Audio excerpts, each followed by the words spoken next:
to you later. Republican Senator Lindsey Graham has been venting frustration about what he calls the little leverage that his party was left with approaching this deal, and also about where his party is heading. Today, the senator wrote on Twitter, quote, "We could have done much, much better. By the time we got to this point, we were playing poker, only holding a pair of twos." And this, quote, "To say we as Republicans left a lot on the table would be one of the biggest understatements in American political history."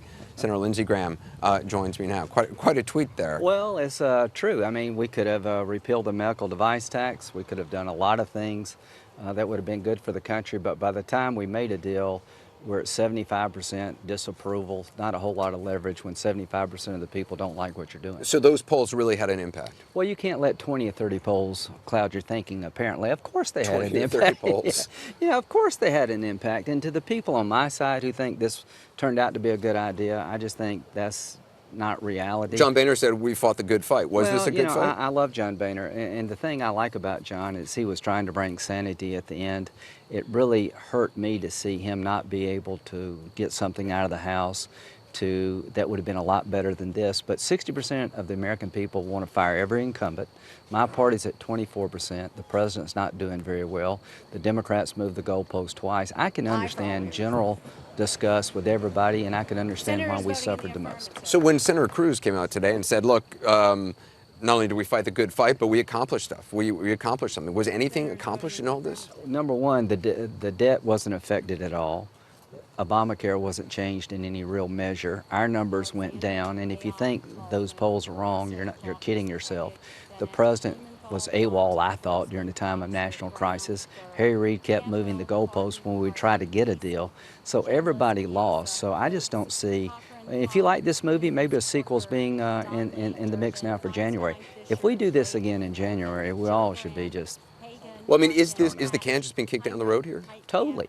Name one thing in this deal that changed the underlying faults in Obamacare that we, in a bipartisan fashion, agree with.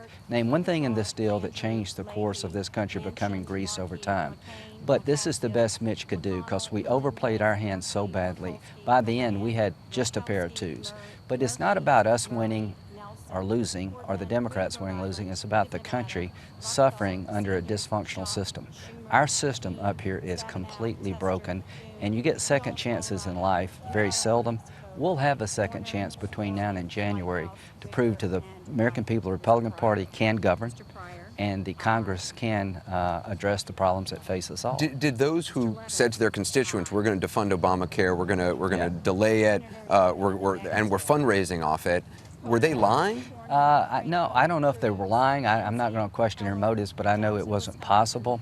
There are a lot of people sincerely upset with Obamacare, think it's bad for their business, bad for the economy, bad for the American healthcare system. There are a lot of people really afraid about what's going on in Washington, and to stoke their fear and to create unreasonable expectations about what you can do really is not the way to go. It was never possible to get President Obama to repeal, defund, or delay his signature issue. We have a small majority in the House, we have a minority in the Senate, and Obamacare, the guy who's the bill's named after, is still in the White House. I never understood how this could end well for us.